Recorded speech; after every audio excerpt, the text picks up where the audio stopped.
Pembacaan dari Kisah Para Rasul.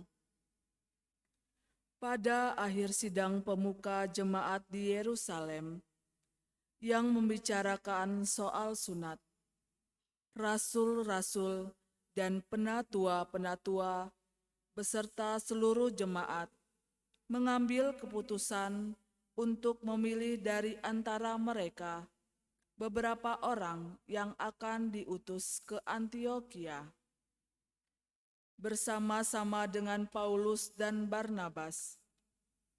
Yang terpilih yaitu Yudas yang disebut Barsabas dan Silas. Keduanya adalah orang terpandang di antara saudara-saudara itu.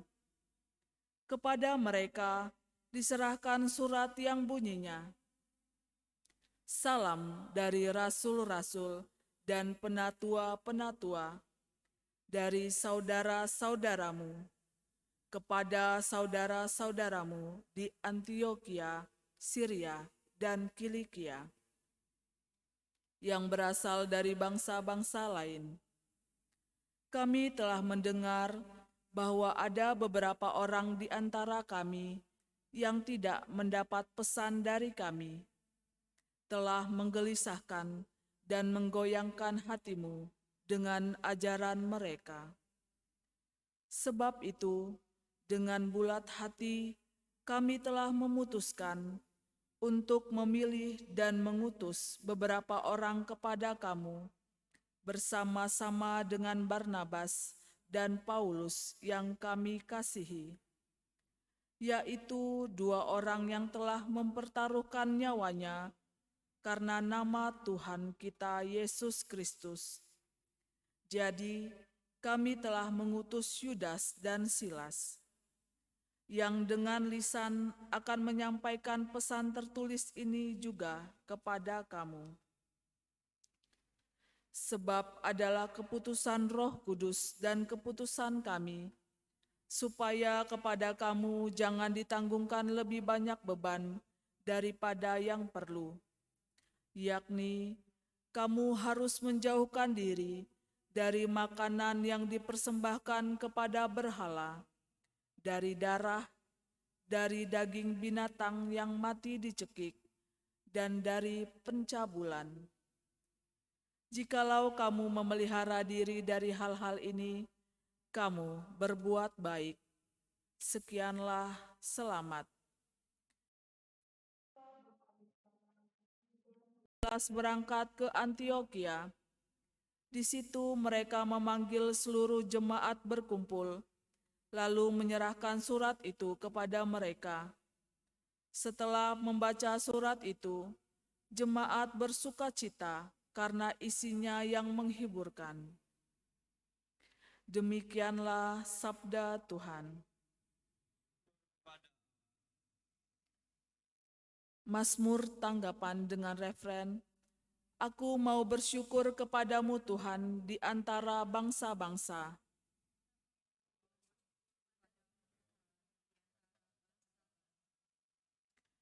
Hatiku siap ya Tuhan, hatiku siap. Aku mau menyanyi, aku mau bermazmur. Bangunlah hai jiwaku, bangunlah hai gambus dan kecapi. Mari kita membangunkan fajar. Aku mau bersyukur kepadamu Tuhan di antara bangsa-bangsa. Tuhan, aku mau bersyukur kepadamu di antara bangsa-bangsa. Aku mau bermazmur bagimu di antara suku-suku bangsa, sebab kasih setiamu menjulang setinggi langit, dan kebenaranmu setinggi awan gemawan. Bangkitlah mengatasi langit, ya Allah, biarlah kemuliaanmu meliputi seluruh bumi. Aku mau bersyukur kepadamu Tuhan antara bangsa-bangsa.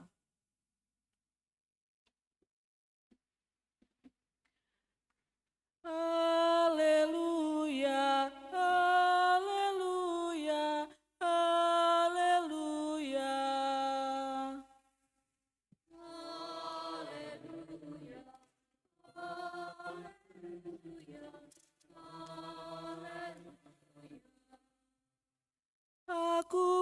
menyebut kamu sahabat, sabda Tuhan, karena aku telah memberitahukan kepada kamu segala sesuatu yang telah kudengar dari Bapakku. Haleluya.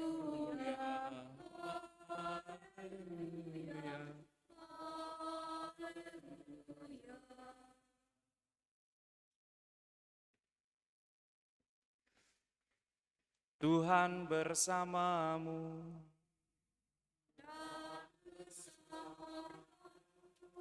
Inilah Injil suci menurut Yohanes.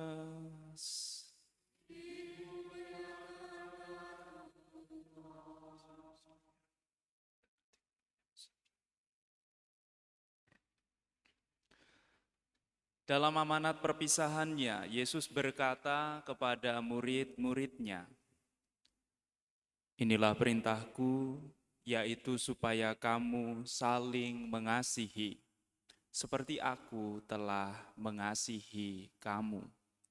Tidak ada kasih yang lebih besar daripada kasih seorang yang memberikan nyawanya untuk sahabat-sahabatnya.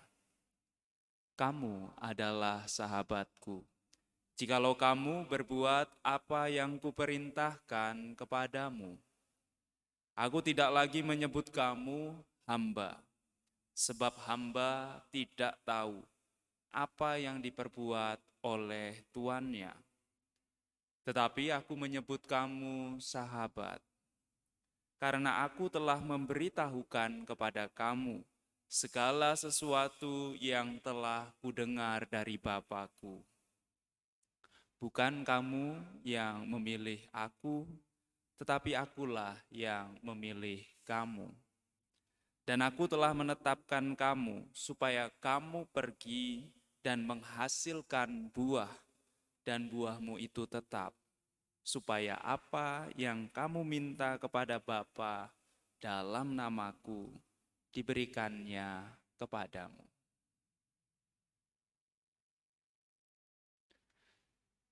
Demikianlah sabda Tuhan. Terpujilah Kristus.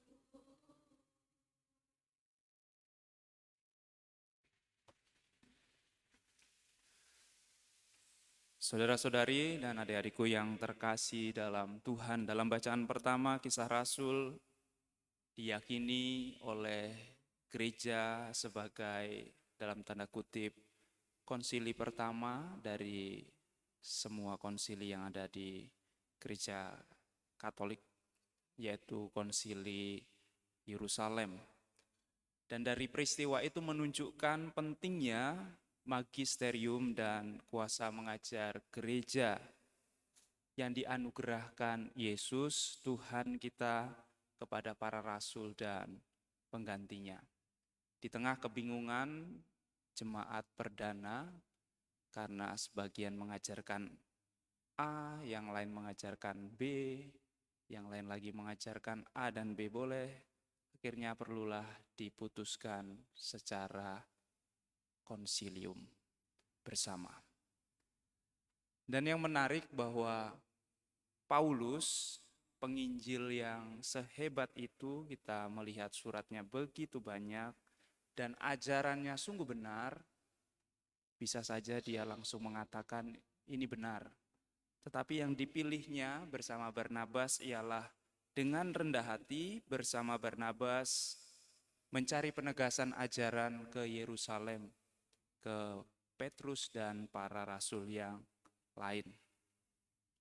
Dan dalam konsili Yerusalem yang saat itu berbicara tentang tradisi menyunatkan diri untuk bisa menjadi Kristen sesuai dengan ajaran Yahudi. Dalam konsili itu begitu banyak orang, begitu banyak penatua dan rasul yang terlibat, dan ditunjukkan dua orang yang menjadi juru bicara, yaitu ini bacaan kemarin, yaitu Petrus sebagai primus inter pares, yang pertama dari yang pertama-tama yang lain, yang pertama dari yang lainnya. Dan yang kedua adalah Yakobus, yaitu rasul yang tertua. Mereka berdua inilah yang didengarkan dan diminta nasihat serta tanggapannya. Dan di mana tempat Paulus dan juga Barnabas. Paulus dan Barnabas menceritakan segala tanda dan mukjizat yang mereka alami selama evangelisasi mereka. Mungkin kalau zaman sekarang, mungkin kalau tidak punya rasa kecintaan terhadap gereja yang apostolik,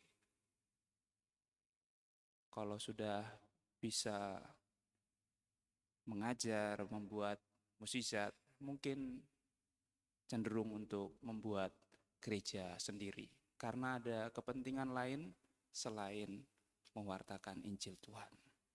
Tetapi inilah Paulus dan Barnabas menjadi contoh bagi kita yang meneguhkan semangat apostolisitas kita, kerasulan kita, kesatuan dalam gereja para rasul. Kita semua diminta untuk menjadi hebat dan harus dalam doa, dalam warta, dan dalam kasih, tetapi tetap dalam persekutuan gereja para rasul. Mungkin banyak romo yang lebih hebat dari uskupnya, atau bahkan lebih banyak umat yang lebih hebat dari romonya, tetapi dalam persekutuan para rasul kita saling menghormati. Lalu dalam Injil, yang memampukan kita tetap bersatu dan saling merendahkan hati ialah kasih, cinta kasih. Tetapi sejauh kita bisa mengasihi seperti Yesus mengasihi kita, apa dan bagaimana itu? Santo Thomas Aquinas mengatakan, mengasihi itu menginginkan dan mengusahakan kebaikan terjadi pada orang yang dikasihi. Itulah artinya mengasihi. Dan mengasihi bukan sebagai orang asing, mengasihi menginginkan kebaikan sebagai sahabat. Hanya sahabat yang tahu kebaikan apa yang dibutuhkan sahabatnya. Seringkali kita itu tidak tahu yang terbaik untuk kita, tetapi sahabat-sahabat yang tulus di sekitar kita tahu apa yang terbaik untuk kita. Tetapi seringkali kita tidak mau mendengarkan. Maka Yesus menjadikan kita sebagai sahabat, Dia menginginkan kita menjadi yang terbaik dalam hidup kita. Dan bukan hanya ingin, tetapi juga berusaha melalui sengsara pengorbanan salibnya. Kita juga adalah sahabat Yesus dengan mengusahakan yang baik untuk kita persembahkan kepada Yesus. Taat pada kehendaknya. Setiap dosa yang kita buat memakukan kembali luka-luka Tuhan di salib. Maka sebagai penutup, kasihilah seorang akan yang lain. Ini berarti saling mengusahakanlah yang baik satu sama lain. Semoga Tuhan memberkati kita.